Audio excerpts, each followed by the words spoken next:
ഞാൻ പ്രേമിച്ച് കല്യാണം കഴിച്ചതാണ്. എൻ്റെ അമ്മേനോട് അത്രയ്ക്ക് അടുപ്പമില്ലെങ്കിലും എൻ്റെ അപ്പനെ എനിക്കൊരു വിശ്വാസം ഉണ്ടായിരുന്നു. എൻ്റെ അപ്പൻ എന്നെ ദ്രോഹിക്കത്തില്ല. ഭർത്താവ് മതം മാറിയാണ് കല്യാണം കഴിച്ചത്. ചെറിയ പ്രായം തൊട്ടേ എൻ്റെ അമ്മ എന്നോട് ഭയങ്കര ഡിസ്റ്റൻസ് കീപ്പ് ചെയ്യുന്നുണ്ട്. മതങ്ങൾ ഇപ്പൊ അരവണ പായസം കഴിച്ചാൽ അതെന്തോ വലിയ അപകടമാണെന്നാണ് വീട്ടിലൊക്കെ ഒരു വിശ്വാസം. അന്നും ഇന്നും ഏറെക്കുറെ അങ്ങനെയൊക്കെ ഉണ്ട്. അമ്പലത്തിൽ പോകാൻ പാടില്ല, അവര് കൂടോത്രം ചെയ്തിട്ട്. അപ്പൊ ഞാൻ ഗർഭിണിയും കൂടിയാണ്. അപ്പം ഗർഭിണിയുടെയും അപ്പൊ അതിന് ഒന്നാം പ്രമാണത്തിനെതിരായിട്ട് നീ എന്ത് ചെയ്താലും അതിന്റെ കുഞ്ഞിനെ അങ്ങനെയാണ് അങ്ങനെ ആ ഒരു എല്ലാം പൈശാചിക ആരാധനയാണ് എന്ന് പറയുന്ന ഒരു കുടുംബത്തിലാണല്ലോ ഞാൻ പെട്ടുപോയത് എന്നുള്ള രീതിയിൽ കല്യാണത്തിന് മുന്നേ തന്നെ ഞാൻ തന്നെ പറഞ്ഞിട്ടുണ്ട്.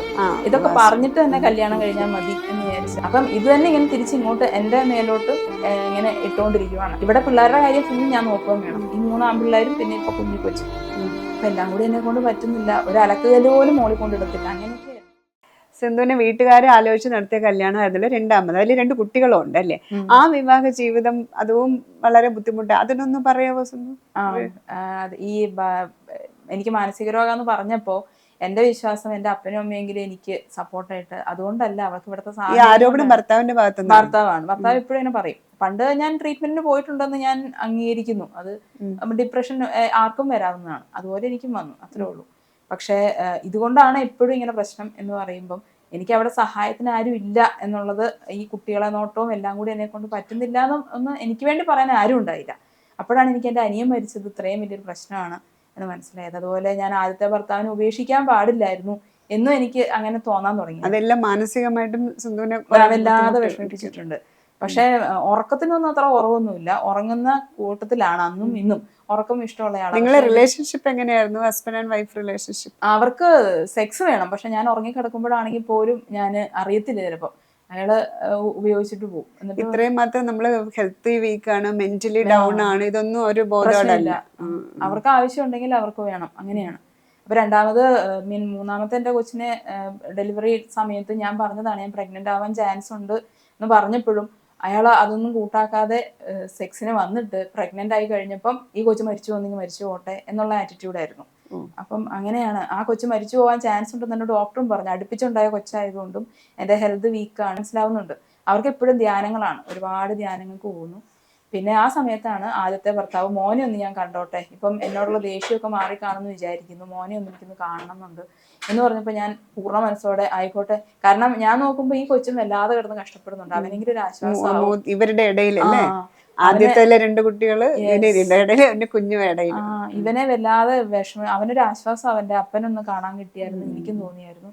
ഞാൻ അങ്ങനെ സമ്മതിച്ചപ്പോഴത്തേക്കും പെട്ടെന്ന് എൻ്റെ അപ്പനും അമ്മയും വീട്ടുകാരും ഈ ഭർത്താവും എല്ലാവരും ഭയങ്കര കൂട്ടായിട്ട് എന്ന് പറഞ്ഞാൽ അവര് പറയുവാണ് ഇവൾക്ക് ശരിക്കും വട്ടാണ് എന്ന് പറഞ്ഞു. ഞാൻ അപ്പോഴത്തേക്കും നിയമപരമായിട്ട് അവകാശം ഉണ്ടല്ലോ കുഞ്ഞിനെ കാണാനെന്നുള്ളത്, അവകാശമുണ്ട്. പക്ഷെ അങ്ങനെ ഞാനപ്പം വിമൻസ് സെല്ലിൽ വിളിച്ച് കംപ്ലൈന്റ് പറഞ്ഞു, ഇങ്ങനെ വീട്ടിൽ കുറച്ച് ബുദ്ധിമുട്ടുണ്ട് എന്ന് പറഞ്ഞു. അപ്പം വിമൻസ് സെല്ലിൽ നിന്ന് ഹിയറിങ്ങിന് വിളിക്കാം എന്ന് പറഞ്ഞു. പക്ഷെ അതിനൊക്കെ മുമ്പ് തന്നെ എന്നെ PK ദാസ് ഹോസ്പിറ്റലിൽ കൊണ്ട് അഡ്മിറ്റ് ചെയ്യുവാണ്. അവിടെ സൈക്യാട്രിക് മെന്റൽ ഹോസ്പിറ്റൽ അല്ല, അത് സാധാരണ ഒരു മെഡിക്കൽ കോളേജ് ആണെന്ന് തോന്നുന്നു, ഒരു എയ്ഡഡ്.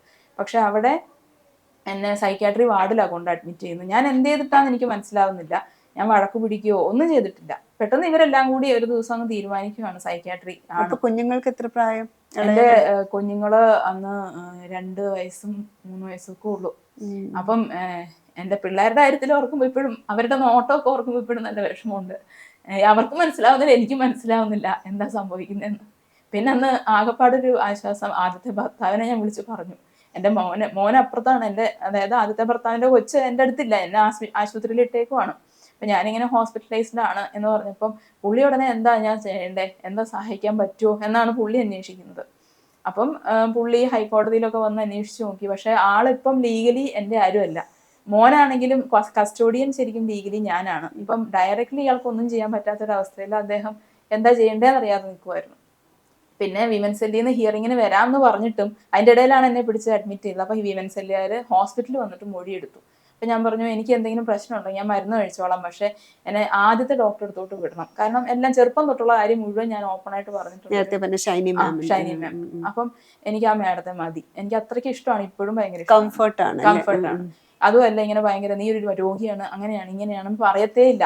അവൾക്ക് ഇഷ്ടമല്ലെങ്കിൽ നിർബന്ധിക്കാൻ നിൽക്കണ്ട, അവള് ചീത്തയാളൊന്നും അല്ല എന്ന് പറയുന്ന എന്നെ പക്ഷെ പാരന്റ്സിന് ആ മാമിന്റെ അടുത്ത് ട്രീറ്റ്മെന്റിന് വിടാൻ താല്പര്യമില്ല, ഇഷ്ടമില്ല.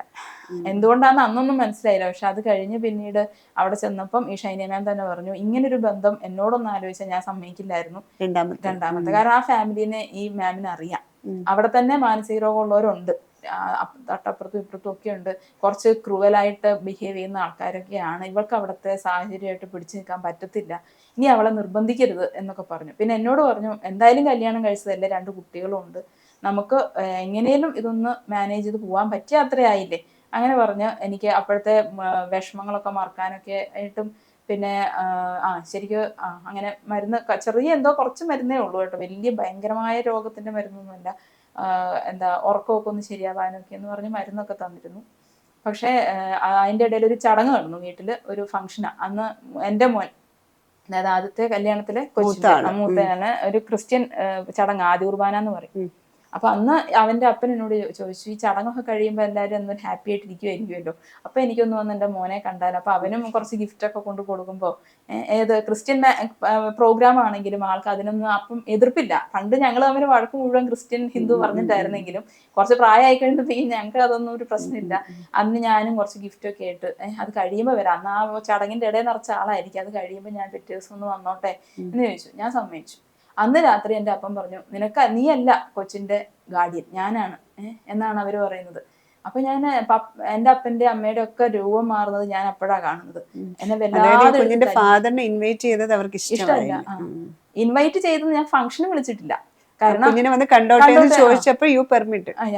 ഗിഫ്റ്റ് കൊടുക്കണേയും കൊടുക്കാം അങ്ങനെ, കാരണം അത് അവനും കൂടി ഒരു അവകാശപ്പെട്ടൊരു കാര്യമാണല്ലോ എന്ന് ഞാൻ വിചാരിച്ചു. അങ്ങനെ അപ്പം തൊട്ട് ഇവര് ഭയങ്കരമായിട്ട് എന്നെ അടിച്ചു അന്ന് രാത്രി. എൻ്റെ അപ്പനും എൻ്റെ ഈ രണ്ടാമത്തെ ഭർത്താവും വല്ലാതെ എന്ന് പറഞ്ഞാൽ വല്ലാതെ അങ്ങ് അടിച്ചു. എന്റെ മക്കളെയൊക്കെ റൂമിൽ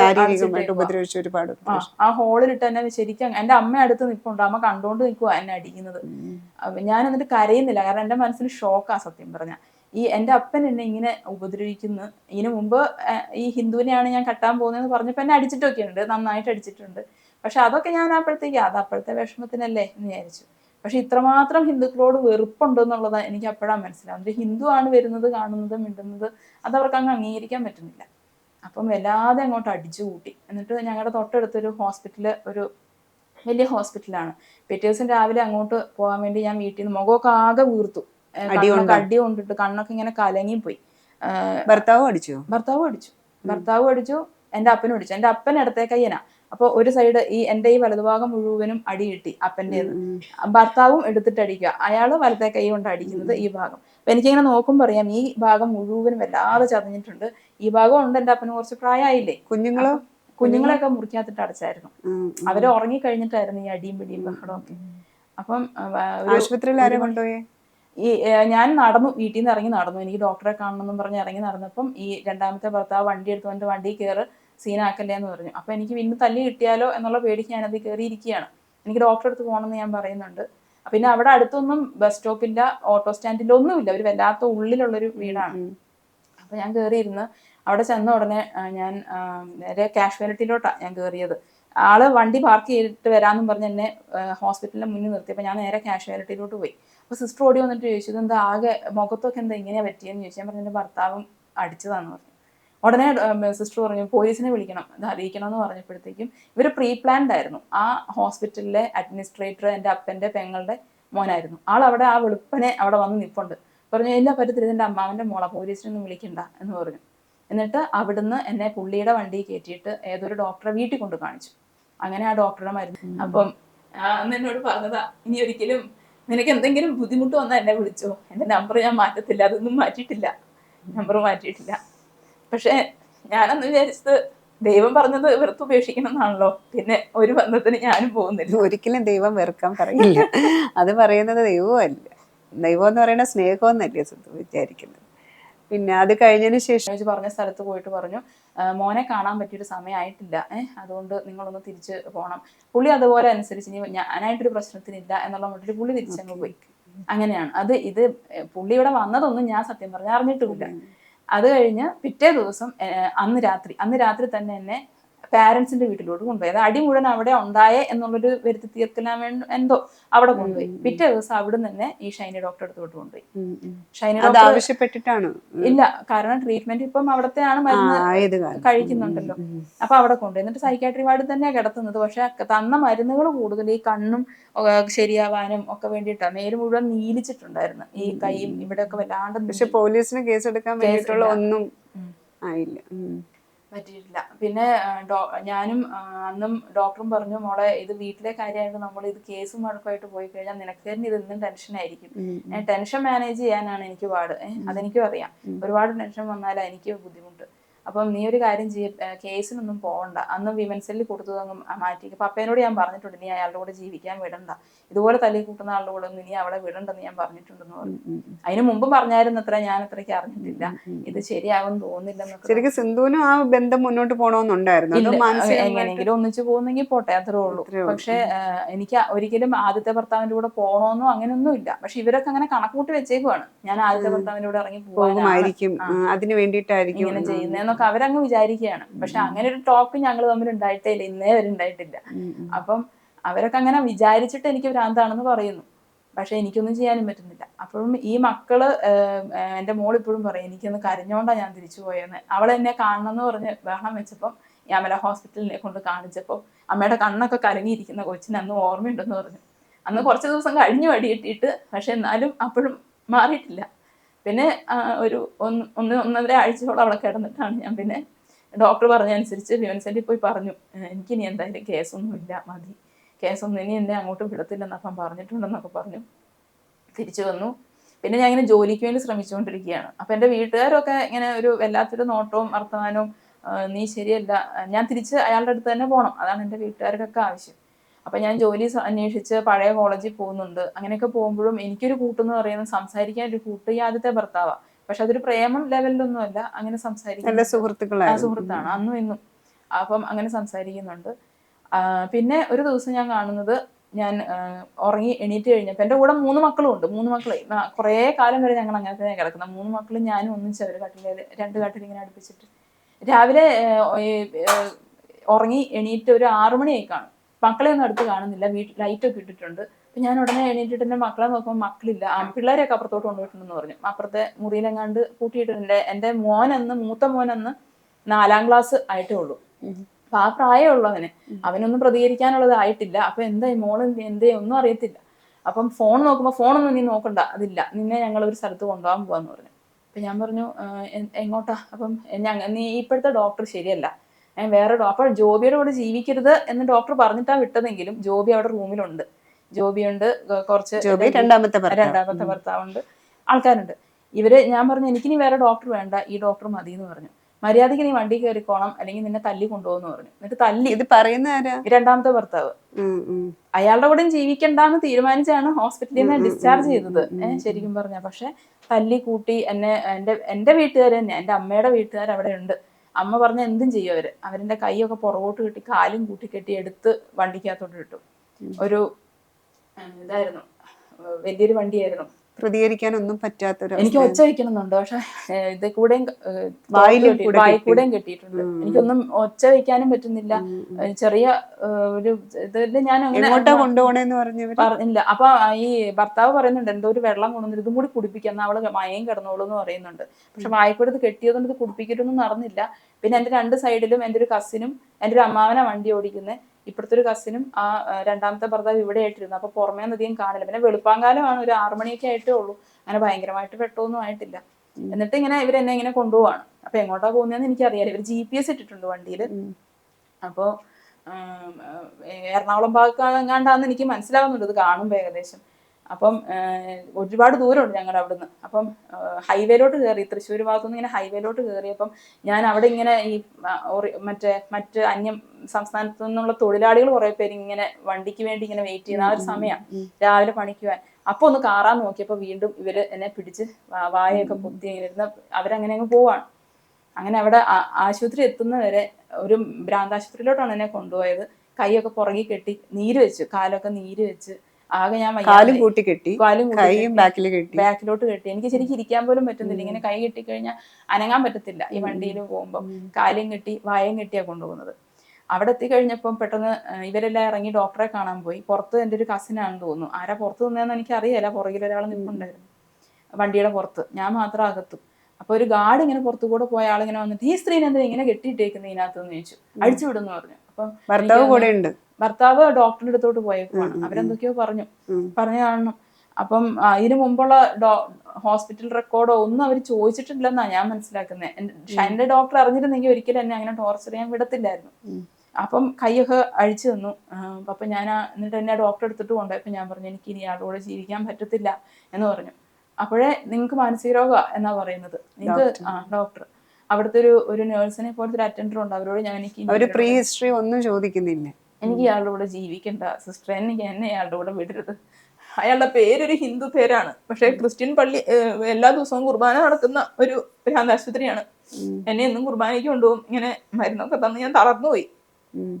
അപ്പം എന്ന് ഞാൻ ഇങ്ങനെ ഡോക്ടറെ കാണുമ്പോ പറയും എനിക്ക് എന്റെ പിള്ളേരോടൊന്ന് സംസാരിക്കണമായിരുന്നു, എനിക്കൊന്ന് ഫോൺ വിളിച്ച് എൻ്റെ മക്കളോടൊന്ന് സംസാരിക്കണമായിരുന്നു. പറയും നിങ്ങൾ സമ്മതിക്കണം, നിങ്ങളുടെ വീട്ടുകാർ പറയുന്നൊക്കെ നിങ്ങൾ അനുസരിക്കണം, അങ്ങനെയാണെങ്കിലേ വിടുകയുള്ളൂ എന്ന് പറഞ്ഞു.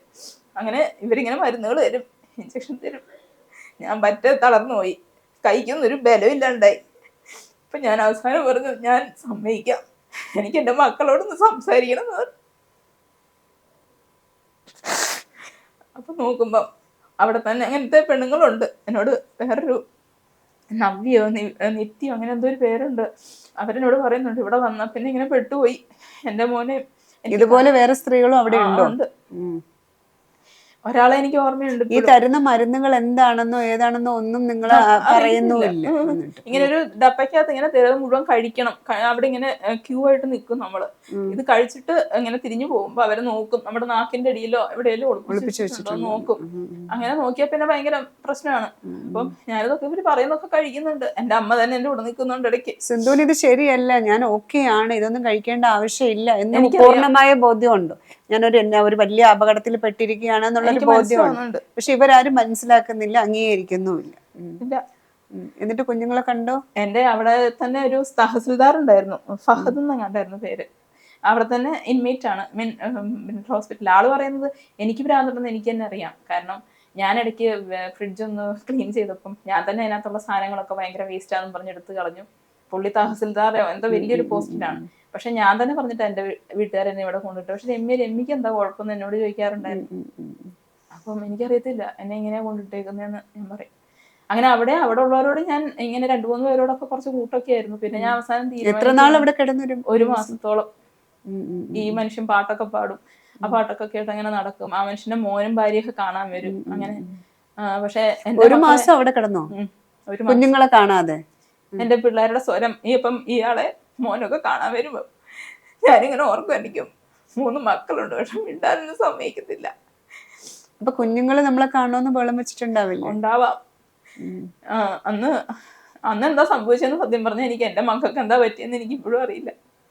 പിന്നെ ഞാനിങ്ങനെ ഡോക്ടറോട് സമ്മതിച്ചു, ഞാൻ അയാളോട് ജീവിച്ചോളാം എന്ന് പറഞ്ഞു. അങ്ങനെ ഡോക്ടർ പറഞ്ഞിട്ട് കുറച്ചു നാൾ എൻ്റെ അമ്മയായിരുന്നു പറയുന്നത്. അപ്പം ഡോക്ടർ പറഞ്ഞിട്ട് പിന്നെ എൻ്റെ അപ്പനും അമ്മേനും പുറമേ നിന്ന് കണ്ടാൽ എല്ലാവർക്കും തോന്നും ഭയങ്കര നല്ല ആൾക്കാരാണ്, പക്ഷെ എന്നോട് അവര് ഭയങ്കര മോശമായിട്ടാണ് പെരുമാറാറ്. അങ്ങനെ ഇയാൾ ഒരാഴ്ച അവിടെ വന്ന് താമസിച്ചു. അയാൾക്ക് ഞാൻ എൻ്റെ ശരീരം വിട്ടു കൊടുക്കണം. അങ്ങനെയാണ് ഹോസ്പിറ്റലിൽ ഇരിക്കുന്ന സമയത്താണോ ഇയാൾ ഇങ്ങനെ ശരീരം കൊടുക്കും? കാരണം നമ്മുടെ എന്റെ എതിർത്ത് പറഞ്ഞ എന്തെങ്കിലും എന്റെ കാലാവധി കൂടിയാലോ എന്ന് വിചാരിച്ച് ഞാനങ്ങ് അനുവദിച്ചു കൊടുത്തു. സിന്ധു അപ്പോഴേക്കും ഈ മെഡിസിന്റെ ഒക്കെ ഭയങ്കരമായിട്ട് ഞാൻ വീക്കാവാൻ തുടങ്ങി. ഞാനാ പറഞ്ഞ ആ സ്ത്രീ എന്നോട് പറഞ്ഞു നഖമൊക്കെ ഇളവാൻ തുടങ്ങി, നഖമൊക്കെ ഇങ്ങനെ ദ്രവിക്കാൻ തുടങ്ങി. ദ്രവിച്ചു പോയതാ കംപ്ലീറ്റ്. 2 നഖം, ഒരു ചെറുവിരലും ഒരു തള്ളവിരലും മുഴുവൻ ദ്രവിച്ചു പോയി. മുടിയൊക്കെ അങ്ങ് കൊഴിഞ്ഞ് കണ്ണൊക്കെ ഇങ്ങനെ ഒരു, എനിക്ക് തന്നെ കണ്ണാടി നോക്കിയാൽ എനിക്ക് പേടിയാവും, അതുപോലെ ആയിപ്പോയി. പിന്നെ എപ്പോഴും ഇങ്ങനെ നിവർന്നേ നിൽക്കുള്ളൂ. അപ്പൊ എല്ലാരും ഇതെന്നെ ഇങ്ങനെ നെളിഞ്ഞു നിൽക്കുന്നത്. അപ്പൊ ഞാൻ പറഞ്ഞു എന്റെ കൈയൊക്കെ അങ്ങനെ ആയിപ്പോയി എന്ന് പറഞ്ഞു. പക്ഷെ എന്നാലും എനിക്കെന്റെ മക്കളെ കാണണമെന്നും പറഞ്ഞ് ഞാൻ സമ്മതിച്ചു, ഇയാളുടെ കൂടെ പോയിക്കോളാം. അങ്ങനെ അവിടെ നിന്ന് തന്നെ ഡിസ്ചാർജ് ചെയ്ത് നേരെ കൊണ്ടുപോയത് 2ാമത്തെ ഭർത്താവിന്റെ വീട്ടിലോട്ടാ. അതേസമയം ഷൈനി ഡോക്ടർ പറഞ്ഞതാ ഇനി മേലെ അയാളുടെ കൂടെ ജീവിക്കാൻ വിടരുതെന്ന് പറഞ്ഞതാ. അങ്ങനെ അവിടെ എൻ്റെ അപ്പനും അമ്മയും കൂടെ നിന്നു. കാരണം എൻ്റെ കൈയൊക്കെ അങ്ങനെ ഭയങ്കര വിറയ്ക്കും മരുന്നൊക്കെ കഴിച്ചിട്ടേ. എനിക്കൊരു പണിയെടുക്കാൻ പറ്റാത്തൊരവസ്ഥ. എപ്പോഴും ഇങ്ങനെ ഉറക്കം തൂങ്ങി നടക്കുക, കിടന്ന് മുള്ളാൻ തുടങ്ങി. പീരീഡ്സൊക്കെ നിന്നുപോയി.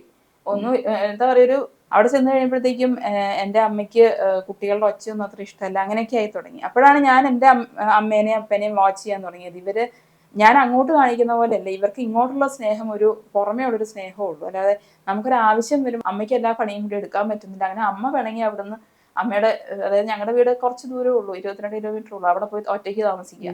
അങ്ങനെ പപ്പ എൻ്റെ കൂടെ തന്നെ നിന്നു. കാരണം ഈ പിള്ളേരെ നോട്ടവും ഞാനിങ്ങനെ എപ്പോഴും തൂങ്ങിയാണ് നടക്കുന്നത്. അങ്ങനെ ഞാൻ പപ്പേനോട് പറഞ്ഞു, പപ്പ എന്നെ ഒന്ന് അങ്ങോട്ട് കൊണ്ടുപോകും, എനിക്ക് ഇതെല്ലാം കൂടി ചെയ്യാൻ പറ്റത്തില്ല. അപ്പോഴും പപ്പേനോട് ചോദിച്ചിട്ടേ കാര്യമുള്ളൂ, നീ ഇനി ആദ്യത്തെ ഭർത്താവിനെ വിളിക്കുമോ? ഞാൻ പറഞ്ഞില്ല, വിളിക്കത്തില്ല എന്ന് പറഞ്ഞു. കാരണം എനിക്ക് അവിടെ നിന്ന് എങ്ങനെയും രക്ഷപ്പെടണം.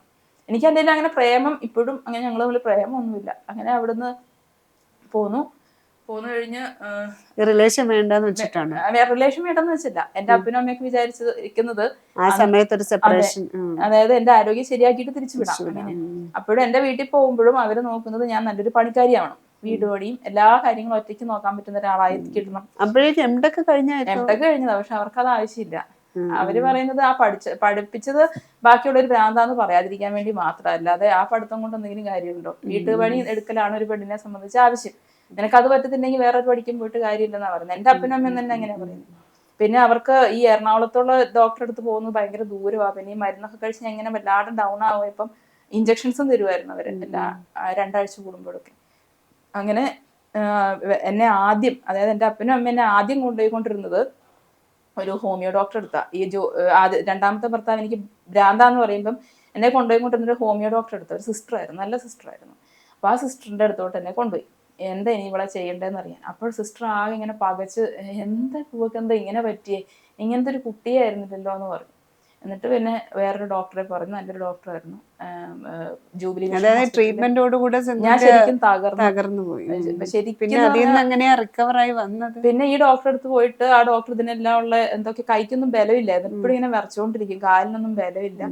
പിന്നെ അതൊക്കെ മെല്ലെ മെല്ലെ ഡോക്ടർ തന്ന മരുന്നുകൾ കഴിച്ച് ശരിയായി വന്ന് പിന്നെ ഒരു ധ്യാനത്തിന്, പിന്നെയും വീണ്ടും ധ്യാനമാണ്. ധ്യാനത്തിന് തന്നെ അവര് പറഞ്ഞു ധ്യാനത്തിന്. അതുവരെ എനിക്ക് ഫോൺ എനിക്ക് തരത്തില്ല, കാരണം എനിക്ക് സോഷ്യൽ മീഡിയ ഒന്നും യൂസ് ചെയ്യാനുള്ള മാനസിക ശേഷി ഇല്ല. അങ്ങനെയാണ് എൻ്റെ അപ്പനും അമ്മയും തന്നെ എന്നോട് പറയുന്നത്.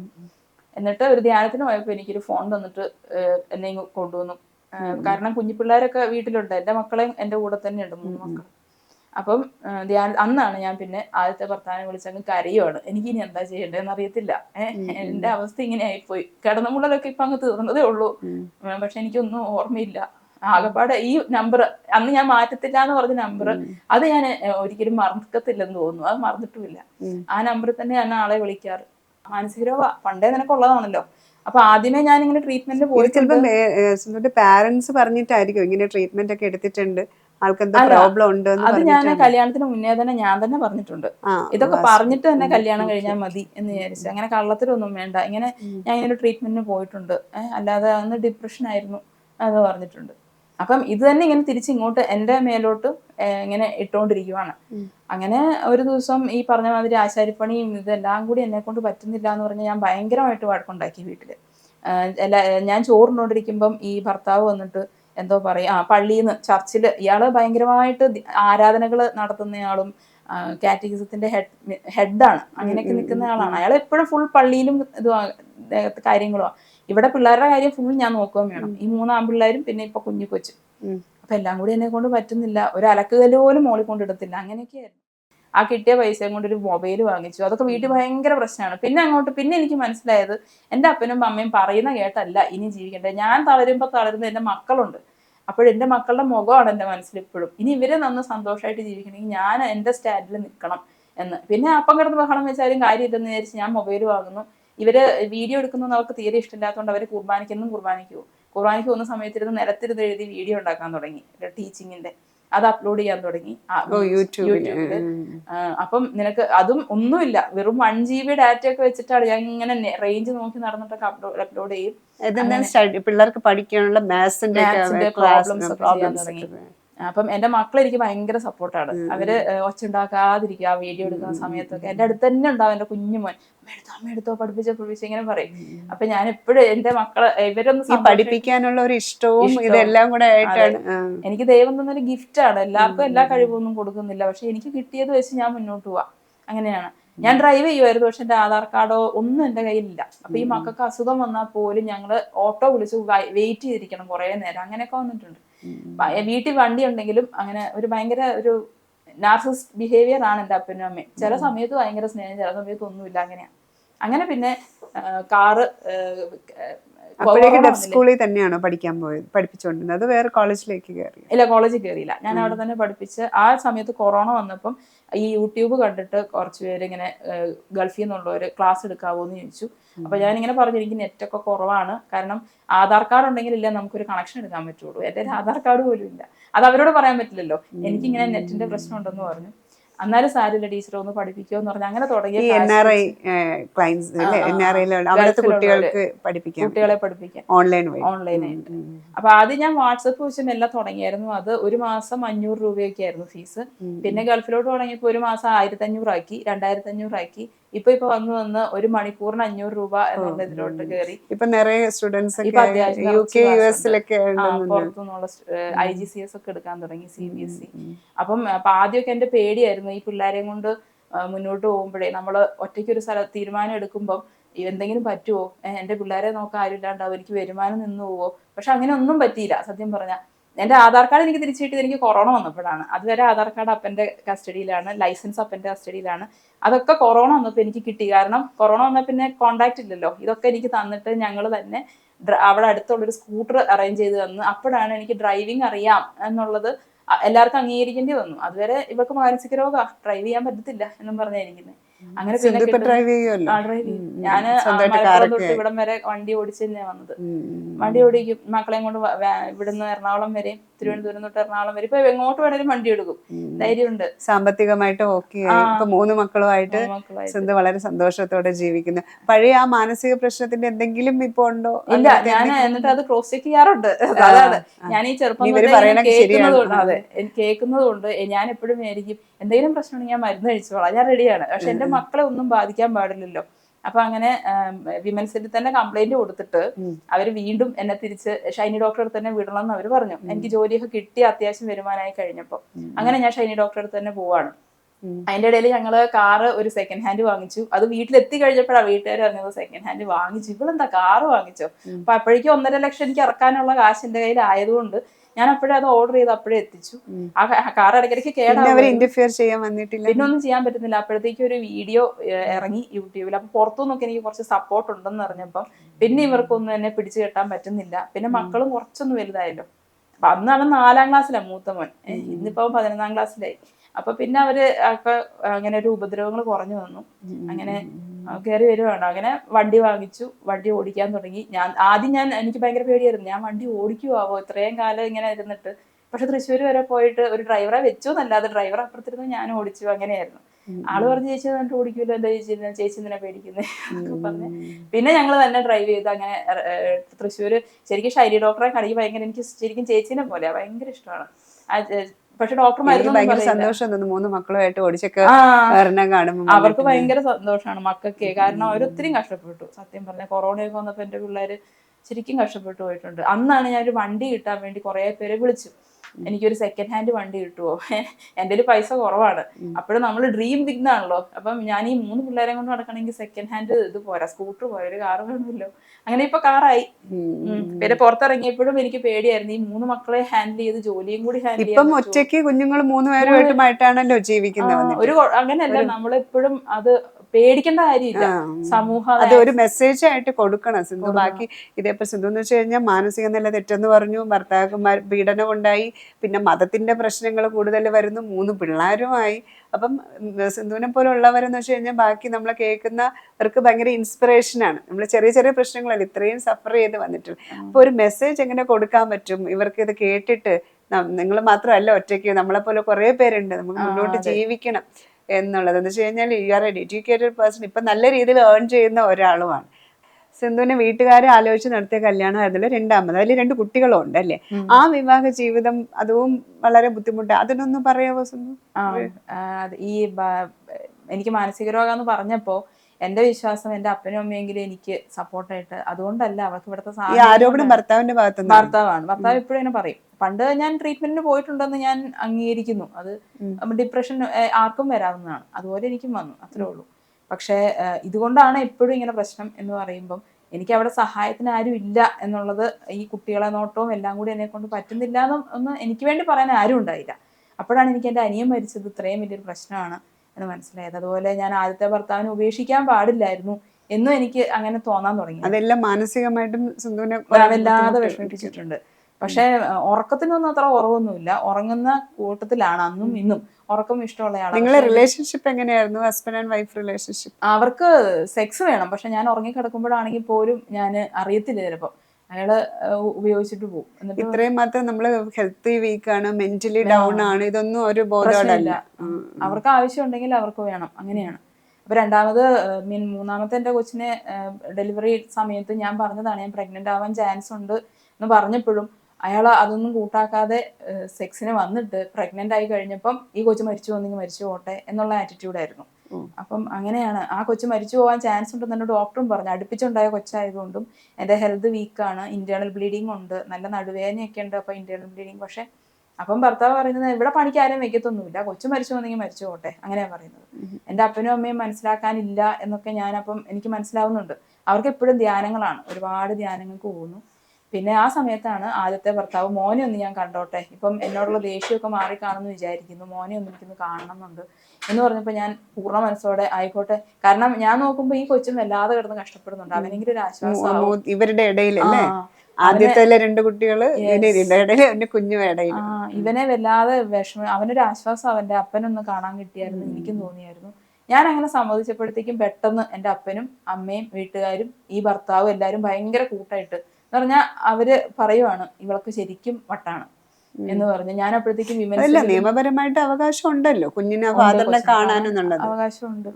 പക്ഷെ അങ്ങനെ ഞാനപ്പം വിമൻ സെല്ലിൽ വിളിച്ച് കംപ്ലൈന്റ് പറഞ്ഞു, ഇങ്ങനെ വീട്ടിൽ കുറച്ച് ബുദ്ധിമുട്ടുണ്ട് എന്ന് പറഞ്ഞു. അപ്പം വിമൻ സെല്ലിൽ നിന്ന് ഹിയറിങ്ങിന് വിളിക്കാം എന്ന് പറഞ്ഞു. പക്ഷെ അതിനൊക്കെ മുമ്പ് തന്നെ എന്നെ PK ദാസ് ഹോസ്പിറ്റലിൽ കൊണ്ട് അഡ്മിറ്റ് ചെയ്യുവാണ്.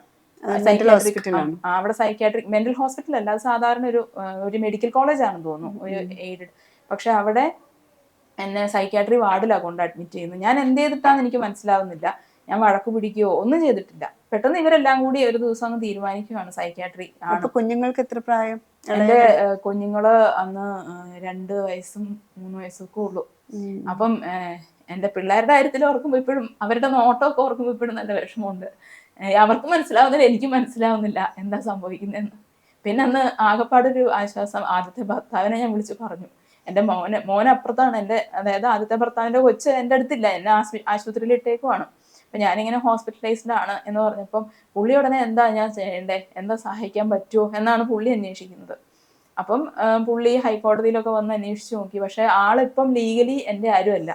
മോനാണെങ്കിലും കസ്റ്റോഡിയൻ ശരിക്കും ലീഗലി ഞാനാണ്. ഇപ്പം ഡയറക്റ്റ്ലി ഇയാൾക്കൊന്നും ചെയ്യാൻ പറ്റാത്തൊരവസ്ഥയിൽ അദ്ദേഹം എന്താ ചെയ്യേണ്ടതെന്ന് അറിയാതെ നിൽക്കുമായിരുന്നു.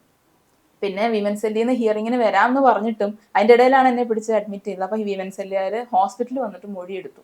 അപ്പം ഞാൻ പറഞ്ഞു എനിക്ക് എന്തെങ്കിലും പ്രശ്നമുണ്ടോ, ഞാൻ മരുന്ന് കഴിച്ചോളാം, പക്ഷെ എന്നെ ആദ്യത്തെ ഡോക്ടറെ അടുത്തോട്ട് വിടണം. കാരണം എല്ലാം ചെറുപ്പം തൊട്ടുള്ള കാര്യം മുഴുവൻ ഞാൻ ഓപ്പൺ ആയിട്ട് പറഞ്ഞിട്ടുണ്ട്, ഷൈനി മാം. അപ്പം എനിക്ക് ആ മാഡത്തെ മതി, എനിക്ക് അത്രയ്ക്ക് ഇഷ്ടമാണ്, ഇപ്പോഴും ഭയങ്കര കംഫർട്ടാണ്. അതുമല്ല ഇങ്ങനെ ഭയങ്കര നീ ഒരു രോഗിയാണ്, അങ്ങനെയാണ് ഇങ്ങനെയാണെന്ന് പറയത്തേ ഇല്ല. അവർക്ക് ഇഷ്ടമല്ലെങ്കിൽ നിർബന്ധിക്കാൻ നിൽക്കണ്ട, അവള് ചീത്തയാളൊന്നും അല്ല എന്ന് പറയുന്ന എന്നെ. പാരന്റ്സിന് ആ മാമിന്റെ അടുത്ത് ട്രീറ്റ്മെന്റിന് വിടാൻ താല്പര്യമില്ല, ഇഷ്ടമില്ല. എന്തുകൊണ്ടാന്ന് അന്നൊന്നും മനസ്സിലായില്ല. പക്ഷെ അത് കഴിഞ്ഞ് പിന്നീട് അവിടെ ചെന്നപ്പം ഈ ഷൈനി മാം തന്നെ പറഞ്ഞു ഇങ്ങനൊരു ബന്ധം എന്നോടൊന്നും ആലോചിച്ചാൽ ഞാൻ സമ്മതിക്കില്ലായിരുന്നു. രണ്ടാമത്തെ കാരണം ആ ഫാമിലിനെ ഈ മാമിനെ അറിയാം.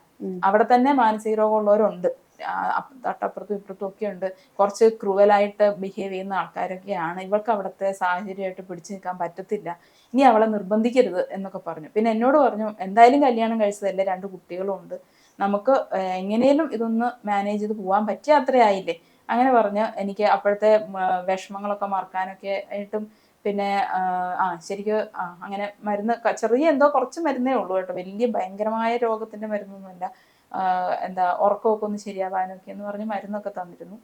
പക്ഷെ അതിൻ്റെ ഇടയിൽ ഒരു ചടങ്ങ് നടന്നു വീട്ടിൽ, ഒരു ഫംഗ്ഷനാ. അന്ന് എൻ്റെ മോൻ, അതായത് ആദ്യത്തെ കല്യാണത്തിലെ മൂത്തയാണ്, ഒരു ക്രിസ്ത്യൻ ചടങ്ങ്, ആദ്യ കുർബാന എന്ന് പറയും. അപ്പൊ അന്ന് അവന്റെ അപ്പൻ എന്നോട് ചോദിച്ചു, ഈ ചടങ്ങൊക്കെ കഴിയുമ്പോൾ എല്ലാവരും എന്നും ഹാപ്പി ആയിട്ട് ഇരിക്കുമായിരിക്കുമല്ലോ, അപ്പൊ എനിക്കൊന്ന് വന്ന് എന്റെ മോനെ കണ്ടാൽ, അപ്പൊ അവനും കുറച്ച് ഗിഫ്റ്റ് ഒക്കെ കൊണ്ട് കൊടുക്കുമ്പോൾ ഏത് ക്രിസ്ത്യൻ പ്രോഗ്രാം ആണെങ്കിലും ആൾക്ക് അതിനൊന്നും അപ്പം എതിർപ്പില്ല. പണ്ട് ഞങ്ങൾ തമ്മിൽ വഴക്ക് മുഴുവൻ ക്രിസ്ത്യൻ ഹിന്ദു പറഞ്ഞിട്ടായിരുന്നെങ്കിലും കുറച്ച് പ്രായമായി കഴിഞ്ഞപ്പോഴത്തേക്കും ഞങ്ങൾക്ക് അതൊന്നും ഒരു പ്രശ്നമില്ല. അന്ന് ഞാനും കുറച്ച് ഗിഫ്റ്റ് ഒക്കെ ആയിട്ട് അത് കഴിയുമ്പോൾ വരാം, അന്ന് ആ ചടങ്ങിന്റെ ഇടയിൽ നിറച്ച ആളായിരിക്കും, അത് കഴിയുമ്പോൾ ഞാൻ പിറ്റേ ദിവസം ഒന്ന് വന്നോട്ടെ എന്ന് ചോദിച്ചു. ഞാൻ സമ്മതിച്ചു. അന്ന് രാത്രി എൻ്റെ അപ്പം പറഞ്ഞു, നീ അല്ല കൊച്ചിന്റെ ഗാർഡിയൻ, ഞാനാണ് എന്നാണ് അവര് പറയുന്നത്. അപ്പൊ ഞാൻ എന്റെ അപ്പന്റെ അമ്മയുടെ ഒക്കെ രൂപം മാറുന്നത് ഞാൻ അപ്പോഴാ കാണുന്നത്. എന്നെ വല്ലാതെ ഫാദറിനെ ഇൻവൈറ്റ് ചെയ്തത് അവർക്ക് ഇഷ്ടമല്ല. ഇൻവൈറ്റ് ചെയ്തത് ഞാൻ ഫംഗ്ഷന് വിളിച്ചിട്ടില്ല, കാരണം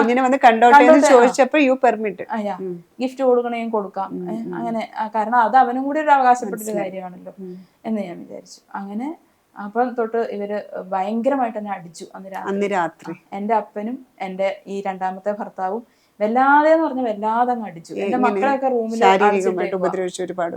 ആ ഹോളിലിട്ട് എന്നെ ശരിക്കും, എന്റെ അമ്മ അടുത്ത് നിൽപ്പുണ്ട്, അമ്മ കണ്ടോണ്ട് നിൽക്കുക എന്നെ അടിക്കുന്നത്. ഞാൻ എന്നിട്ട് കരയുന്നില്ല, കാരണം എന്റെ മനസ്സിന് ഷോക്കാ സത്യം പറഞ്ഞ. ഈ എന്റെ അപ്പൻ എന്നെ ഇങ്ങനെ ഉപദ്രവിക്കുന്നു. ഇതിനു മുമ്പ് ഈ ഹിന്ദുവിനെയാണ് ഞാൻ കെട്ടാൻ പോകുന്നതെന്ന് പറഞ്ഞപ്പോ എന്നെ അടിച്ചിട്ടൊക്കെ ഉണ്ട്, നന്നായിട്ട് അടിച്ചിട്ടുണ്ട്. പക്ഷെ അതൊക്കെ ഞാൻ അത് അപ്പോഴത്തെ വിഷമത്തിനല്ലേ എന്ന് വിചാരിച്ചു.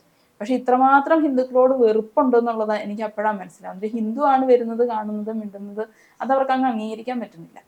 അപ്പം വല്ലാതെ അങ്ങോട്ട് അടിച്ചു കൂട്ടി. എന്നിട്ട് ഞങ്ങളുടെ തൊട്ടടുത്തൊരു ഹോസ്പിറ്റല്, ഒരു വലിയ ഹോസ്പിറ്റലാണ്. പിറ്റേ ദിവസം രാവിലെ അങ്ങോട്ട് പോകാൻ വേണ്ടി ഞാൻ വീട്ടിൽ നിന്ന്, മുഖമൊക്കെ ആകെ വീർത്തു, അടി കൊണ്ടിട്ട് കണ്ണൊക്കെ ഇങ്ങനെ കലങ്ങിപ്പോയി. ഭർത്താവും അടിച്ചു, എന്റെ അപ്പനും അടിച്ചു. എന്റെ അപ്പൻ ഇടത്തെ കയ്യനാ, അപ്പൊ ഒരു സൈഡ് എന്റെ ഈ വലതുഭാഗം മുഴുവനും അടി കിട്ടി അപ്പൻ്റെത്. ഭർത്താവും എടുത്തിട്ട് അടിക്കുക, അയാള് വലത്തെ കൈ കൊണ്ട് അടിക്കുന്നത് ഈ ഭാഗം. അപ്പൊ എനിക്കിങ്ങനെ നോക്കുമ്പോൾ അറിയാം ഈ ഭാഗം മുഴുവനും വല്ലാതെ ചതഞ്ഞിട്ടുണ്ട്. ഈ ഭാഗം ഉണ്ട്, എന്റെ അപ്പന് കുറച്ച് പ്രായമായില്ലേ. കുഞ്ഞുങ്ങളെയൊക്കെ മുറിക്കാത്തിട്ട് അടച്ചായിരുന്നു. അവര് ഉറങ്ങി കഴിഞ്ഞിട്ടായിരുന്നു ഈ അടിയും പിടിയും ബഹളവും ഒക്കെ. അപ്പം ഞാൻ നടന്നു, വീട്ടിൽ നിന്ന് ഇറങ്ങി നടന്നു, എനിക്ക് ഡോക്ടറെ കാണണമെന്നും പറഞ്ഞ് ഇറങ്ങി നടന്നപ്പം ഈ രണ്ടാമത്തെ ഭർത്താവ് വണ്ടി എടുത്ത് വന്നിട്ട് വണ്ടി കയറ്, സീനാക്കല്ലേ എന്ന് പറഞ്ഞു. അപ്പൊ എനിക്ക് ഇന്ന് തല്ലി കിട്ടിയാലോ എന്നുള്ള പേടിക്ക് ഞാനത് കയറിയിരിക്കുകയാണ്. എനിക്ക് ഡോക്ടറെ അടുത്ത് പോകണമെന്ന് ഞാൻ പറയുന്നുണ്ട്. പിന്നെ അവിടെ അടുത്തൊന്നും ബസ് സ്റ്റോപ്പില്ല, ഓട്ടോ സ്റ്റാൻഡില്ല, ഒന്നുമില്ല, ഒരു വല്ലാത്ത ഉള്ളിലുള്ളൊരു വീടാണ്. അപ്പൊ ഞാൻ കയറിയിരുന്ന് അവിടെ ചെന്ന ഉടനെ ഞാൻ നേരെ കാഷ്വാലിറ്റിയിലോട്ടാണ് ഞാൻ കയറിയത്. ആള് വണ്ടി പാർക്ക് ചെയ്തിട്ട് വരാമെന്നും പറഞ്ഞ് എന്നെ ഹോസ്പിറ്റലിന്റെ മുന്നിൽ നിർത്തിയപ്പോൾ ഞാൻ നേരെ കാഷ്വാലിറ്റിയിലോട്ട് പോയി. അപ്പൊ സിസ്റ്റർ ഓടി വന്നിട്ട് ചോദിച്ചു, ഇതെന്താ ആകെ മുഖത്തൊക്കെ എന്താ ഇങ്ങനെയാ പറ്റിയെന്ന് ചോദിച്ചു. ഞാൻ പറഞ്ഞു എന്റെ ഭർത്താവും അടിച്ചതാന്ന് പറഞ്ഞു. ഉടനെ സിസ്റ്റർ പറഞ്ഞു പോലീസിനെ വിളിക്കണം, ഇത് അറിയിക്കണം എന്ന് പറഞ്ഞപ്പോഴത്തേക്കും ഇവർ പ്രീ പ്ലാൻഡ് ആയിരുന്നു. ആ ഹോസ്പിറ്റലിലെ അഡ്മിനിസ്ട്രേറ്റർ എൻ്റെ അപ്പൻ്റെ പെങ്ങളുടെ മോനായിരുന്നു. അവിടെ ആ വെളുപ്പനെ അവിടെ വന്ന് നിൽപ്പുണ്ട്. പറഞ്ഞു എല്ലാ പറ്റത്തില്ല, ഇതിൻ്റെ അമ്മാവൻ്റെ മോളാ, പോലീസിനൊന്നും വിളിക്കണ്ട എന്ന് പറഞ്ഞു. എന്നിട്ട് അവിടുന്ന് എന്നെ പുള്ളിയുടെ വണ്ടി കയറ്റിയിട്ട് ഏതൊരു ഡോക്ടറെ വീട്ടിൽ കൊണ്ട് കാണിച്ചു. അങ്ങനെ ആ ഡോക്ടറുടെ മരുന്ന് തന്നു. അപ്പോൾ സത്യത്തിൽ എന്താ സംഭവിച്ചതെന്ന് വെച്ചാൽ അന്ന് മനോജ് അവിടെ ഉണ്ട്, ആ നാട്ടിലുണ്ട്, ഞാനിത് അറിയുന്നില്ല. മനോജ് വരാമെന്ന് പറഞ്ഞു, മനോജ് അന്ന് വന്നു. പക്ഷെ എൻ്റെ ഫോൺ എറിഞ്ഞ് പൊട്ടിച്ചു ഇവര് എന്നെ അടിക്കുന്നതിൻ്റെ ഇടയിൽ. ഞാനിത് ബാക്കി കാര്യങ്ങളൊന്നും ഞാൻ അറിയുന്നില്ല, മനോജിനോടും പറയുന്നില്ല, എന്നെ അടിച്ചു കൂട്ടിയിട്ടേക്കോ അന്ന് മനോജിനോടും പറഞ്ഞില്ല. അപ്പം ഇവര് ചെയ്തത് എന്താണെന്ന് വെച്ചാൽ എന്നെ ഡോക്ടറെ അടുത്ത് കൊണ്ടുപോയിട്ട് ഒരു ദിവസം എന്നെ ആ രണ്ടാമത്തെ ഭർത്താവിൻ്റെ വീട്ടിൽ തന്നെ ഇരുത്തി. മനോജ് കാണാൻ പാടില്ല എന്നെ ഇങ്ങനെ അടിച്ചു തോന്നും. എന്നിട്ട് ഇവര് ടൗണിൽ പോയിട്ട് മനോജ് പറഞ്ഞ സ്ഥലത്ത് പോയിട്ട് പറഞ്ഞു, മോനെ കാണാൻ പറ്റിയൊരു സമയമായിട്ടില്ല, അതുകൊണ്ട് നിങ്ങളൊന്ന് തിരിച്ച് പോകണം. പുള്ളി അതുപോലെ അനുസരിച്ച് ഇനി ഞാനായിട്ടൊരു പ്രശ്നത്തിനില്ല എന്നുള്ള മട്ടിൽ പുള്ളി തിരിച്ചങ്ങ് പോയി. അങ്ങനെയാണ് ഇത് പുള്ളി ഇവിടെ വന്നതൊന്നും ഞാൻ സത്യം പറഞ്ഞാൽ അറിഞ്ഞിട്ടുമില്ല. അത് കഴിഞ്ഞ് പിറ്റേ ദിവസം അന്ന് രാത്രി തന്നെ എന്നെ പാരന്റ്സിന്റെ വീട്ടിലോട്ട് കൊണ്ടുപോയി. അത് അടി മുഴുവൻ അവിടെ ഉണ്ടായേ എന്നുള്ളൊരു വരുത്തി തീർക്കാൻ വേണ്ടി എന്തോ അവിടെ കൊണ്ടുപോയി. പിറ്റേ ദിവസം അവിടെ തന്നെ ഈ ഷൈനി ഡോക്ടറെ അടുത്തോട്ട് കൊണ്ടുപോയി. ഷൈനി ഡോക്ടർ ആവശ്യപ്പെട്ടിട്ടാണ് ഇല്ല, കാരണം ട്രീറ്റ്മെന്റ് ഇപ്പം അവിടത്തെയാണ് മരുന്ന് കഴിക്കുന്നുണ്ടല്ലോ. അപ്പൊ അവിടെ കൊണ്ടുപോയി. എന്നിട്ട് സൈക്കാട്രി വാർഡിൽ തന്നെയാണ് കിടത്തുന്നത്. പക്ഷെ തന്ന മരുന്നുകൾ കൂടുതൽ ഈ കണ്ണും ശരിയാവാനും ഒക്കെ വേണ്ടിയിട്ടാണ്. മേല് മുഴുവൻ നീലിച്ചിട്ടുണ്ടായിരുന്നു, ഈ കൈയും ഇവിടെയൊക്കെ വല്ലാണ്ട്. പക്ഷെ പോലീസിന് കേസെടുക്കാൻ വേണ്ടിയിട്ടുള്ള ഒന്നും ആയില്ല, പറ്റിയിട്ടില്ല. പിന്നെ ഞാനും അന്നും ഡോക്ടറും പറഞ്ഞു, മോളെ ഇത് വീട്ടിലെ കാര്യമായിട്ട് നമ്മൾ ഇത് കേസും വഴക്കുമായിട്ട് പോയി കഴിഞ്ഞാൽ നിനക്ക് തന്നെ ഇതെന്നും ടെൻഷനായിരിക്കും. ടെൻഷൻ മാനേജ് ചെയ്യാനാണ് എനിക്ക് പാട്, അതെനിക്കും അറിയാം. ഒരുപാട് ടെൻഷൻ വന്നാൽ എനിക്ക് ബുദ്ധിമുട്ട്. അപ്പം നീ ഒരു കാര്യം കേസിനൊന്നും പോകണ്ട. അന്ന് വിമൻസെല്ലിൽ കൊടുത്തത് അങ്ങ് മാറ്റി. പപ്പേനോട് ഞാൻ പറഞ്ഞിട്ടുണ്ട്, നീ അയാളുടെ കൂടെ ജീവിക്കാൻ വിടണ്ട, ഇതുപോലെ തല്ലി കൂട്ടുന്ന ആളുടെ കൂടെ ഒന്നും ഇനി അവളെ വിടണ്ടെന്ന് ഞാൻ പറഞ്ഞിട്ടുണ്ടെന്ന് പറഞ്ഞു. അതിന് മുമ്പ് പറഞ്ഞായിരുന്നു അത്ര, ഞാൻ അത്രയ്ക്ക് അറിഞ്ഞിട്ടില്ല, ഇത് ശരിയാകും തോന്നുന്നില്ലെന്നൊക്കെ. ശരിക്കും സിന്ധുവിനും ആ ബന്ധം മുന്നോട്ട് പോകണമെന്നുണ്ടായിരുന്നു, എങ്ങനെയെങ്കിലും ഒന്നിച്ചു പോകുന്നെങ്കിൽ പോട്ടെ, അത്രേ ഉള്ളൂ. പക്ഷെ എനിക്ക് ഒരിക്കലും ആദ്യത്തെ ഭർത്താവിന്റെ കൂടെ പോകണമെന്നോ അങ്ങനെയൊന്നും ഇല്ല. പക്ഷെ ഇവരൊക്കെ അങ്ങനെ കണക്കൂട്ടി വെച്ചേക്കുവാണ്, ഞാൻ ആദ്യത്തെ ഭർത്താവിന്റെ കൂടെ ഇറങ്ങി പോകുമായിരിക്കും, അതിന് വേണ്ടിയിട്ടായിരിക്കും ഇങ്ങനെ ചെയ്യുന്നതെന്നൊക്കെ അവരങ്ങ് വിചാരിക്കുകയാണ്. പക്ഷെ അങ്ങനെ ഒരു ടോക്ക് ഞങ്ങൾ തമ്മിൽ ഉണ്ടായിട്ടേ ഇല്ല, ഇന്നേ വരെ ഉണ്ടായിട്ടില്ല. അപ്പം അവരൊക്കെ അങ്ങനെ വിചാരിച്ചിട്ട് എനിക്ക് ഭ്രാന്താണെന്ന് പറയുന്നു. പക്ഷെ എനിക്കൊന്നും ചെയ്യാനും പറ്റുന്നില്ല. അപ്പോഴും ഈ മക്കള്, എൻ്റെ മോൾ ഇപ്പോഴും പറയും എനിക്കൊന്ന് കരഞ്ഞോണ്ടാണ് ഞാൻ തിരിച്ചു പോയെന്ന്. അവളെന്നെ കാണണമെന്ന് പറഞ്ഞ് ബഹളം വെച്ചപ്പം യാമല ഹോസ്പിറ്റലിനെ കൊണ്ട് കാണിച്ചപ്പോൾ അമ്മയുടെ കണ്ണൊക്കെ കലങ്ങിയിരിക്കുന്ന കൊച്ചിന് അന്ന് ഓർമ്മയുണ്ടെന്ന് പറഞ്ഞു. അന്ന് കുറച്ച് ദിവസം കഴിഞ്ഞു അടി കിട്ടിയിട്ട്, പക്ഷെ എന്നാലും അപ്പോഴും മാറിയിട്ടില്ല. പിന്നെ ഒരു ഒന്നര ആഴ്ചയോളം അവിടെ കിടന്നിട്ടാണ് ഞാൻ പിന്നെ ഡോക്ടർ പറഞ്ഞതനുസരിച്ച് വിമൻസെന്റിൽ പോയി പറഞ്ഞു, എനിക്കിനി എന്തായാലും കേസൊന്നുമില്ല, മതി, കേസൊന്നും ഇനി എന്നെ അങ്ങോട്ട് വിടത്തില്ലെന്ന് അപ്പം പറഞ്ഞിട്ടുണ്ടെന്നൊക്കെ പറഞ്ഞു. തിരിച്ചു വന്നു. പിന്നെ ഞാൻ ഇങ്ങനെ ജോലിക്ക് വേണ്ടി ശ്രമിച്ചുകൊണ്ടിരിക്കുകയാണ്. അപ്പം എൻ്റെ വീട്ടുകാരൊക്കെ ഇങ്ങനെ ഒരു വല്ലാത്തൊരു നോട്ടവും വർത്തമാനവും, നീ ശരിയല്ല, ഞാൻ തിരിച്ച് അയാളുടെ അടുത്ത് തന്നെ പോകണം, അതാണ് എൻ്റെ വീട്ടുകാരുടെയൊക്കെ ആവശ്യം. അപ്പം ഞാൻ ജോലി അന്വേഷിച്ച് പഴയ കോളേജിൽ പോകുന്നുണ്ട്. അങ്ങനെയൊക്കെ പോകുമ്പോഴും എനിക്കൊരു കൂട്ടെന്ന് പറയുന്നത്, സംസാരിക്കാൻ ഒരു കൂട്ട് ഈ ആദ്യത്തെ ഭർത്താവാണ്. പക്ഷെ അതൊരു പ്രേമം ലെവലിലൊന്നും അല്ല, അങ്ങനെ സംസാരിക്കുന്ന സുഹൃത്താണ് അന്നും ഇന്നും. അപ്പം അങ്ങനെ സംസാരിക്കുന്നുണ്ട്. പിന്നെ ഒരു ദിവസം ഞാൻ കാണുന്നത്, ഞാൻ ഉറങ്ങി എണീറ്റ് കഴിഞ്ഞപ്പോൾ എൻ്റെ കൂടെ 3 മക്കളും ഉണ്ട്. 3 മക്കളെ കുറേ കാലം വരെ ഞങ്ങൾ അങ്ങനെ തന്നെ കിടക്കുന്നത്. 3 മക്കളും ഞാനും ഒന്നിച്ച് ഒരു കട്ടിലേൽ 2 കട്ടിൽ ഇങ്ങനെ അടുപ്പിച്ചിട്ട് രാവിലെ ഉറങ്ങി എണീറ്റ് ഒരു 6 മണിയായി കാണും. മക്കളെ ഒന്നും അടുത്ത് കാണുന്നില്ല, വീട്ടിൽ ലൈറ്റൊക്കെ ഇട്ടിട്ടുണ്ട്. അപ്പം ഞാൻ ഉടനെ എണീറ്റിട്ട് എൻ്റെ മക്കളെ നോക്കുമ്പോൾ മക്കളില്ല. പിള്ളേരെയൊക്കെ അപ്പുറത്തോട്ട് കൊണ്ടുപോയിട്ടുണ്ടെന്ന് പറഞ്ഞു. അപ്പുറത്തെ മുറിയിലെങ്ങാണ്ട് കൂട്ടിയിട്ടുണ്ട്. എൻ്റെ മൂത്ത മോനന്ന് 4ാം ക്ലാസ് ആയിട്ടേ ഉള്ളൂ. അപ്പൊ ആ പ്രായമുള്ളവന്, അവനൊന്നും പ്രതികരിക്കാനുള്ളതായിട്ടില്ല. അപ്പൊ എന്തായി മോള് എന്തേ ഒന്നും അറിയത്തില്ല. അപ്പം ഫോൺ നോക്കുമ്പോൾ ഫോണൊന്നും നീ നോക്കണ്ട, അതില്ല, നിന്നെ ഞങ്ങൾ ഒരു സ്ഥലത്ത് കൊണ്ടുപോകാൻ പോവാന്ന് പറഞ്ഞു. അപ്പൊ ഞാൻ പറഞ്ഞു എങ്ങോട്ടാ? അപ്പം നീ ഇപ്പോഴത്തെ ഡോക്ടർ ശരിയല്ല, വേറെ അപ്പോൾ ജോബിയുടെ കൂടെ ജീവിക്കരുത് എന്ന് ഡോക്ടർ പറഞ്ഞിട്ടാ വിട്ടതെങ്കിലും ജോബി അവിടെ റൂമിലുണ്ട്. ജോബിയുണ്ട്, കുറച്ച് രണ്ടാമത്തെ ഭർത്താവുണ്ട്, ആൾക്കാരുണ്ട്. ഞാൻ പറഞ്ഞു എനിക്കിനി വേറെ ഡോക്ടർ വേണ്ട, ഈ ഡോക്ടർ മതി എന്ന് പറഞ്ഞു. മര്യാദയ്ക്ക് നീ വണ്ടി കയറിക്കോണം, അല്ലെങ്കിൽ നിന്നെ തല്ലി കൊണ്ടുപോകുന്നു പറഞ്ഞു. എന്നിട്ട് തല്ലി. ഇത് പറയുന്ന രണ്ടാമത്തെ ഭർത്താവ്. അയാളുടെ കൂടെ ജീവിക്കണ്ടെന്ന് തീരുമാനിച്ചാണ് ഹോസ്പിറ്റലിൽ നിന്ന് ഡിസ്ചാർജ് ചെയ്തത്, ശരിക്കും പറഞ്ഞ. പക്ഷെ തല്ലി കൂട്ടി എന്നെ, എൻ്റെ വീട്ടുകാർ തന്നെ, എൻ്റെ അമ്മയുടെ വീട്ടുകാർ അവിടെ ഉണ്ട്. അമ്മ പറഞ്ഞ എന്തും ചെയ്യും അവര്. അവരുടെ കൈയൊക്കെ പുറകോട്ട് കെട്ടി കാലും കൂട്ടി കെട്ടി എടുത്ത് വണ്ടിക്കകത്തോട്ട് ഇട്ടു.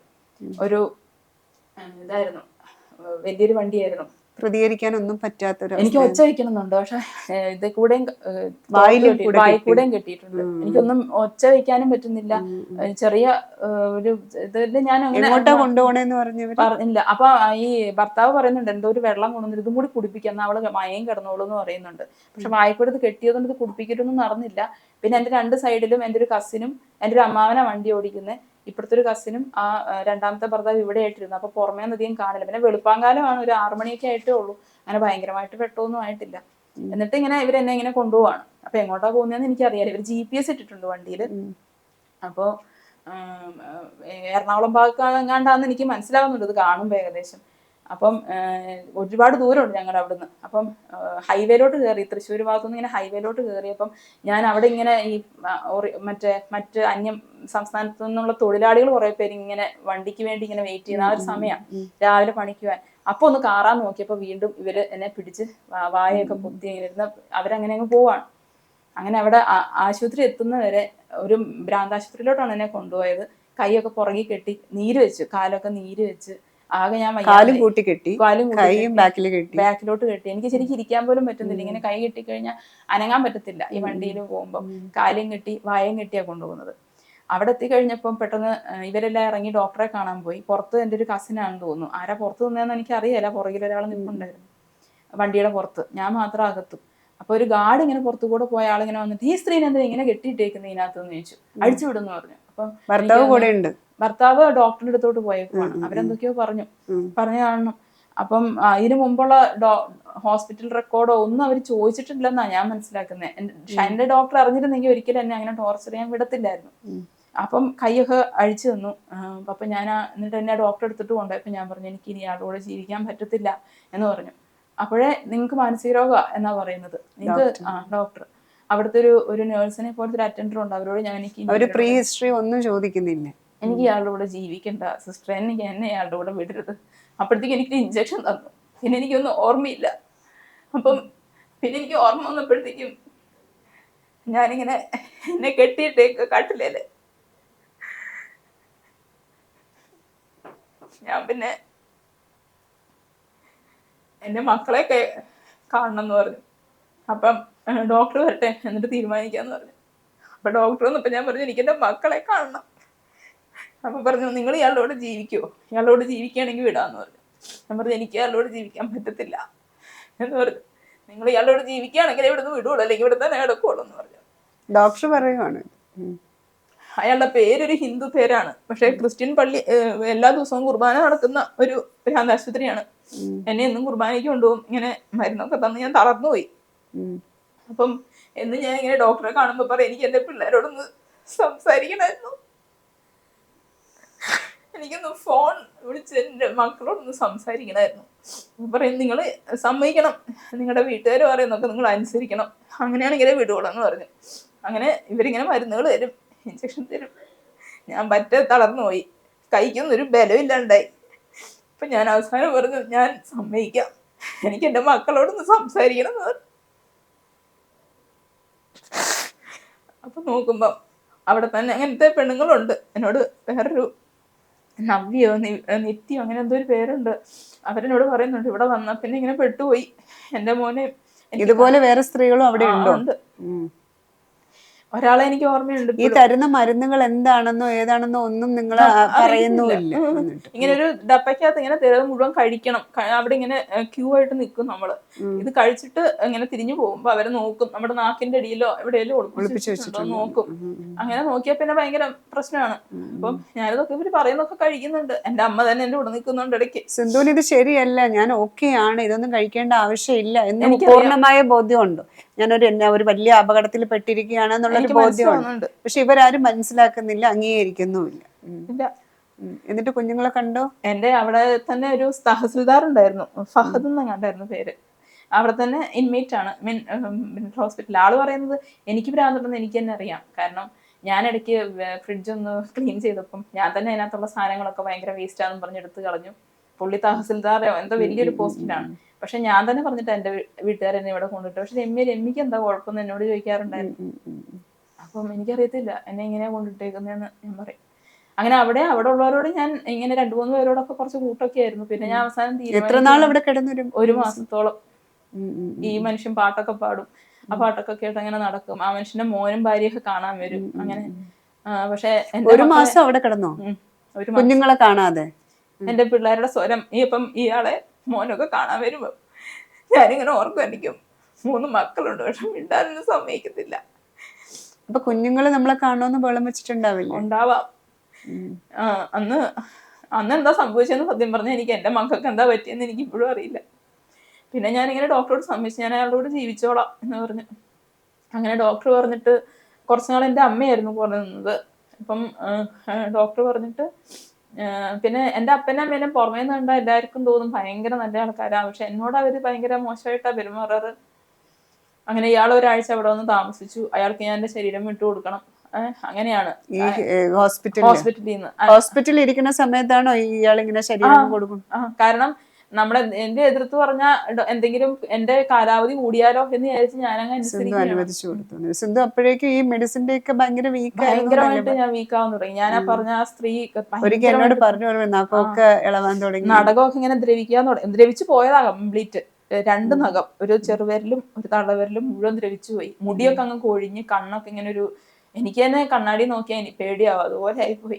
പിന്നെ എപ്പോഴും ഇങ്ങനെ നിവർന്നേ നിൽക്കുള്ളൂ. അപ്പൊ എല്ലാരും ഇതെന്നെ ഇങ്ങനെ നെളിഞ്ഞു നിൽക്കുന്നത്. അപ്പൊ ഞാൻ പറഞ്ഞു എന്റെ കൈയൊക്കെ അങ്ങനെ ആയിപ്പോയി എന്ന് പറഞ്ഞു. പക്ഷെ എന്നാലും എനിക്കെന്നെ മക്കളെ കാണണമെന്നും പറഞ്ഞ് ഞാൻ സമ്മതിച്ചു. ഇയാളുടെ കൂടെ പോയിക്കോളാം. അങ്ങനെ അവിടുന്ന് എന്നെ ഡിസ്ചാർജ് ചെയ്ത് നേരെ കൊണ്ടുപോയത് 2ാമത്തെ ഭർത്താവിന്റെ വീട്ടിലോട്ടാ. അതേസമയം ഷൈനി ഡോക്ടർ പറഞ്ഞത് അതിന് മേലെ അയാളുടെ കൂടെ ജീവിക്കാൻ വിടരുതെന്ന് പറഞ്ഞതാ. അങ്ങനെ അവിടെ എൻ്റെ അപ്പനും അമ്മയും കൂടെ നിന്നു. കാരണം എൻ്റെ കൈയൊക്കെ ഭയങ്കര വിറയ്ക്കും മരുന്നൊക്കെ കഴിച്ചിട്ടേ. എനിക്കൊരു പണിയെടുക്കാൻ പറ്റാത്തൊരവസ്ഥ. എപ്പോഴും ഇങ്ങനെ ഉറക്കം തൂങ്ങി നടക്കുക, കിടന്നു മുള്ളാൻ തുടങ്ങി. പീരീഡ്സൊക്കെ നിന്നുപോയി. ഒന്നും എന്താ പറയുക, ഒരു ജീവിക്കുന്നതായിട്ട് തോന്നത്തില്ല, അതുപോലെ ആയിപ്പോയി. ഒന്നും ഓർമ്മയില്ലാത്തൊരു വല്ലാത്തൊരു ഇതായിപ്പോയി. പിന്നെ അവിടുന്ന് എൻ്റെ മമ്മിക്ക് എല്ലാ പണിയും കൂടി എടുക്കാൻ പറ്റാണ്ടായി. അപ്പോഴും ഇത്രയും വയ്യാതെ നിൽക്കുമ്പോഴും ആരും അകത്ത് പണിക്ക് വെക്കത്തില്ല. അപ്പോഴാണ് എൻ്റെ അപ്പനും അമ്മയ്ക്കും തന്നെ തോന്നുന്നത് ഇയാള് എന്താ ഇത്രയും ഇതായിട്ട് ആരും അകത്തും വെക്കത്തില്ല, അമ്മയ്ക്ക് എല്ലാ പണിയും കൂടി എടുക്കാൻ പറ്റുന്നില്ല. അങ്ങനെ അമ്മ വേണമെങ്കിൽ അവിടുന്ന് അമ്മയുടെ, അതായത് ഞങ്ങളുടെ വീട് കുറച്ച് ദൂരമേ ഉള്ളൂ, 22 കിലോമീറ്റർ ഉള്ളൂ, അവിടെ പോയി ഒറ്റയ്ക്ക് താമസിക്കുക. അങ്ങനെ പപ്പ എൻ്റെ കൂടെ തന്നെ നിന്ന്, കാരണം ഈ പിള്ളേരെ നോട്ടവും ഞാനിങ്ങനെ എപ്പോഴും തൂങ്ങിയാ നടക്കുന്നത്. അങ്ങനെ ഞാൻ പപ്പേനോട് പറഞ്ഞു, പപ്പ എന്നെ ഒന്ന് അങ്ങോട്ട് കൊണ്ടുപോകും, എനിക്ക് ഇതെല്ലാം കൂടി ചെയ്യാൻ പറ്റത്തില്ല. അപ്പോഴും പപ്പേനോട് ചോദിച്ചിട്ടേ കാര്യമുള്ളൂ, നീ ഇനി ആദ്യത്തെ ഭർത്താവിനെ വിളിക്കുമോ? ഞാൻ പറഞ്ഞില്ല, വിളിക്കത്തില്ല എന്ന് പറഞ്ഞു. കാരണം എനിക്ക് അവിടെ നിന്ന് എങ്ങനെയും രക്ഷപ്പെടണം. എനിക്ക് എൻ്റെ അങ്ങനെ പ്രേമം ഇപ്പോഴും അങ്ങനെ ഞങ്ങൾ തമ്മിൽ പ്രേമമൊന്നുമില്ല. അങ്ങനെ അവിടുന്ന് പോന്നു കഴിഞ്ഞ് റിലേഷൻ വേണ്ടെന്ന് വെച്ചിട്ടാണ്. റിലേഷൻ വേണ്ടെന്ന് വെച്ചില്ല. എൻ്റെ അപ്പനും അമ്മയൊക്കെ വിചാരിച്ചിരിക്കുന്നത് ആ സമയത്ത് ഒരു സെപ്പറേഷൻ, അതായത് എന്റെ ആരോഗ്യം ശരിയാക്കിയിട്ട് തിരിച്ചു വിടാം അങ്ങനെ. അപ്പോഴും എന്റെ വീട്ടിൽ പോകുമ്പോഴും അവര് നോക്കുന്നത് ഞാൻ നല്ലൊരു പണിക്കാരിയാവണം, വീട് പണിയും എല്ലാ കാര്യങ്ങളും ഒറ്റയ്ക്ക് നോക്കാൻ പറ്റുന്ന ഒരാളായി കിട്ടണം. അപ്പോഴേക്കും എംടെക് കഴിഞ്ഞതാ, പക്ഷെ അവർക്ക് അത് ആവശ്യമില്ല. അവര് പറയുന്നത് ആ പഠിപ്പിച്ചത് ബാക്കിയുള്ള ഒരു ഭ്രാന്താന്ന് പറയാതിരിക്കാൻ വേണ്ടി മാത്രം, അല്ലാതെ ആ പഠിത്തം കൊണ്ട് എന്തെങ്കിലും കാര്യമുണ്ടോ? വീട്ടുപണി എടുക്കലാണ് ഒരു പെണ്ണിനെ സംബന്ധിച്ച് ആവശ്യം. നിനക്ക് അത് പറ്റത്തില്ലെങ്കിൽ വേറൊരു പഠിക്കാൻ പോയിട്ട് കാര്യമില്ലെന്നാ പറയുന്നത്. എന്റെ അപ്പനും അമ്മയും തന്നെ അങ്ങനെയാ പറയുന്നത്. പിന്നെ അവർക്ക് ഈ എറണാകുളത്തുള്ള ഡോക്ടറെ അടുത്ത് പോകുന്നത് ഭയങ്കര ദൂരമാണ്. പിന്നെ ഈ മരുന്നൊക്കെ കഴിച്ച് ഞാൻ ഇങ്ങനെ വല്ലാണ്ട് ഡൗൺ ആവും. ഇപ്പം ഇഞ്ചക്ഷൻസും തരുമായിരുന്നു അവര് എല്ലാ 2 ആഴ്ച കൂടുമ്പോഴൊക്കെ. അങ്ങനെ എന്നെ ആദ്യം, അതായത് എൻ്റെ അപ്പനും അമ്മ എന്നെ ആദ്യം കൊണ്ടുപോയിക്കൊണ്ടിരുന്നത് ഒരു ഹോമിയോ ഡോക്ടറെ അടുത്താ. ഈ രണ്ടാമത്തെ ഭർത്താവ് എനിക്ക് ഭ്രാന്താന്ന് പറയുമ്പം എന്നെ കൊണ്ടുപോയിക്കൊണ്ടിരുന്നൊരു ഹോമിയോ ഡോക്ടറെ അടുത്ത ഒരു സിസ്റ്ററായിരുന്നു, നല്ല സിസ്റ്ററായിരുന്നു. അപ്പൊ ആ സിസ്റ്ററിന്റെ അടുത്തോട്ട് എന്നെ കൊണ്ടുപോയി, എന്താ ഇനി ഇവിടെ ചെയ്യേണ്ടതെന്ന് അറിയാൻ. അപ്പോൾ സിസ്റ്റർ ആകെ ഇങ്ങനെ പകച്ച്, എന്താ പൂവൊക്കെ എന്താ ഇങ്ങനെ പറ്റിയേ, ഇങ്ങനത്തെ ഒരു കുട്ടിയായിരുന്നില്ലല്ലോ എന്ന് പറഞ്ഞു. എന്നിട്ട് പിന്നെ വേറൊരു ഡോക്ടറെ പറഞ്ഞു, നല്ലൊരു ഡോക്ടറായിരുന്നു, ജൂബിലി ട്രീറ്റ്മെന്റോടുകൂടെ ഞാൻ ശരിക്കും തകർന്നു പോയി. പിന്നെ ഈ ഡോക്ടറെ അടുത്ത് പോയിട്ട് ആ ഡോക്ടർ ഇതിനെല്ലാം ഉള്ള എന്തൊക്കെ കൈക്കൊന്നും ബലമില്ലായിരുന്നു, എപ്പോഴും ഇങ്ങനെ വിറച്ചുകൊണ്ടിരിക്കും, കാലിനൊന്നും ബലമില്ല. പിന്നെ അതൊക്കെ മെല്ലെ മെല്ലെ ഡോക്ടർ തന്ന മരുന്നുകൾ കഴിച്ച് ശരിയായി വന്ന് പിന്നെ ഒരു ധ്യാനത്തിന്, പിന്നെയും വീണ്ടും ധ്യാനമാണ്. ധ്യാനത്തിന് തന്നെ അവര് പറഞ്ഞു ധ്യാനത്തിന്. അതുവരെ എനിക്ക് ഫോണില്ല, ഫോൺ എനിക്ക് തരത്തില്ല, കാരണം എനിക്ക് സോഷ്യൽ മീഡിയ ഒന്നും യൂസ് ചെയ്യാനുള്ള മാനസിക ശേഷി ഇല്ല. അങ്ങനെയാണ് എൻ്റെ അപ്പനും അമ്മയും തന്നെ എന്നോട് പറയുന്നത്. എന്നിട്ട് ഒരു ധ്യാനത്തിന് പോയപ്പോൾ എനിക്കൊരു ഫോൺ തന്നിട്ട് എന്നെ കൊണ്ടുവന്നു. കാരണം കുഞ്ഞു പിള്ളേരൊക്കെ വീട്ടിലുണ്ട്, എൻ്റെ മക്കളെയും എൻ്റെ കൂടെ തന്നെ ഉണ്ട്, 3 മക്കൾ. അപ്പം അന്നാണ് ഞാൻ പിന്നെ ആദ്യത്തെ ഭർത്താവിനെ വിളിച്ചങ്ങ് കരയുവാണ്. എനിക്കിനി എന്താ ചെയ്യേണ്ടതെന്ന് അറിയത്തില്ല. എൻ്റെ അവസ്ഥ ഇങ്ങനെ ആയിപ്പോയി. കിടന്നുമുള്ളതൊക്കെ ഇപ്പൊ അങ്ങ് തീർന്നതേ ഉള്ളൂ, പക്ഷെ എനിക്കൊന്നും ഓർമ്മയില്ല. ആകപ്പാടെ ഈ നമ്പർ അന്ന് ഞാൻ മാറ്റത്തില്ല എന്ന് പറഞ്ഞ നമ്പർ, അത് ഞാൻ ഒരിക്കലും മറക്കത്തില്ലെന്ന് തോന്നുന്നു, അത് മറന്നിട്ടുമില്ല. ആ നമ്പറിൽ തന്നെ ഞാൻ ആളെ വിളിക്കാറ്.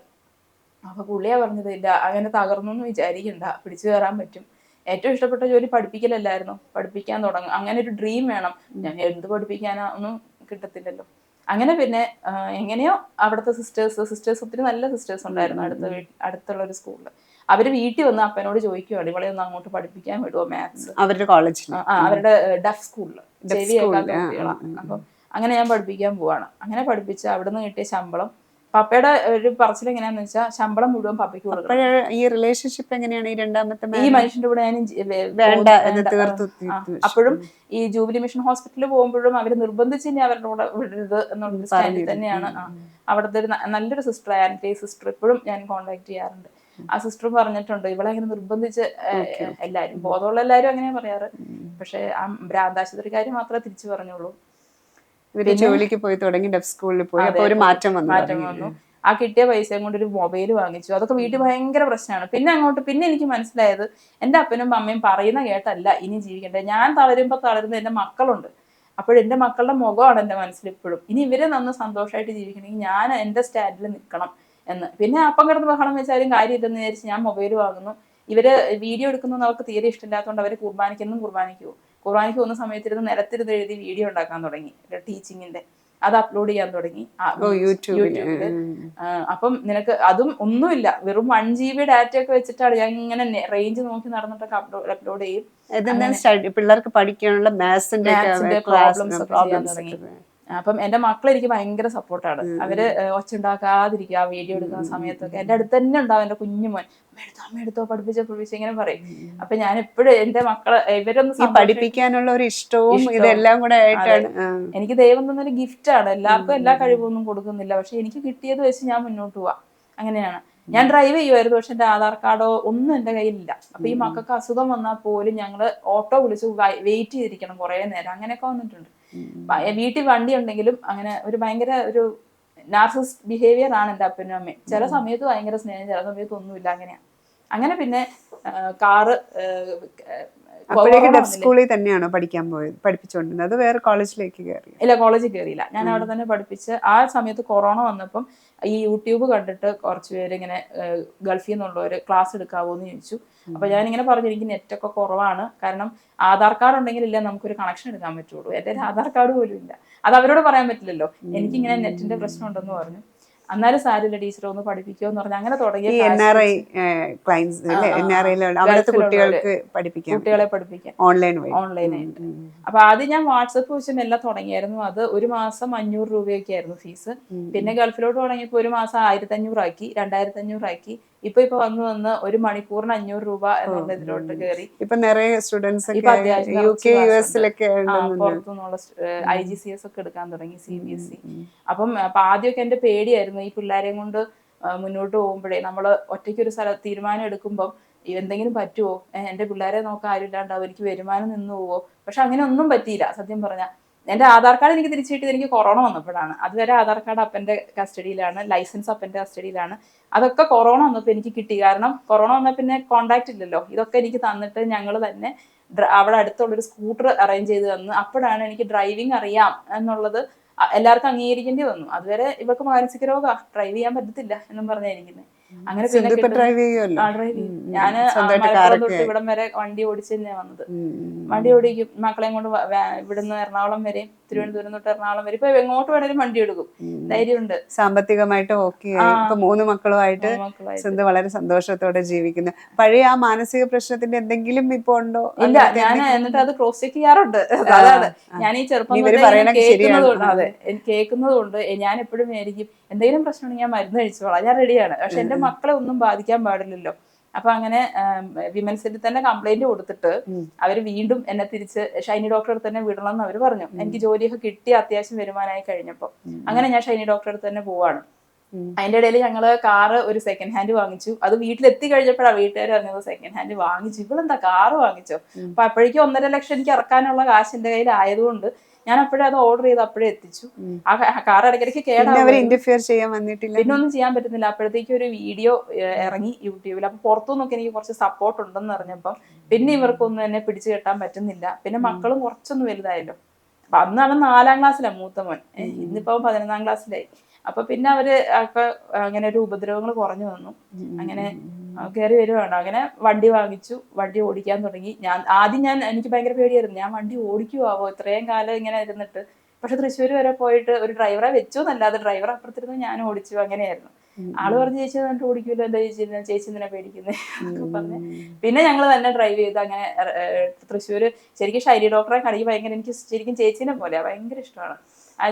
പക്ഷെ ഡോക്ടർമാർക്ക് സന്തോഷം 3 മക്കളുമായിട്ട് ഓടിച്ചൊക്കെ അവർക്ക് ഭയങ്കര സന്തോഷമാണ് മക്കൾക്ക്. കാരണം അവരൊത്തിരി കഷ്ടപ്പെട്ടു സത്യം പറഞ്ഞ. കൊറോണയൊക്കെ വന്നപ്പോ എന്റെ പിള്ളേര് ശരിക്കും കഷ്ടപ്പെട്ടു പോയിട്ടുണ്ട്. അന്നാണ് ഞാനൊരു വണ്ടി കിട്ടാൻ വേണ്ടി കുറെ പേരെ വിളിച്ചു, എനിക്കൊരു സെക്കൻഡ് ഹാൻഡ് വണ്ടി കിട്ടുമോ, എൻ്റെ ഒരു പൈസ കുറവാണ്.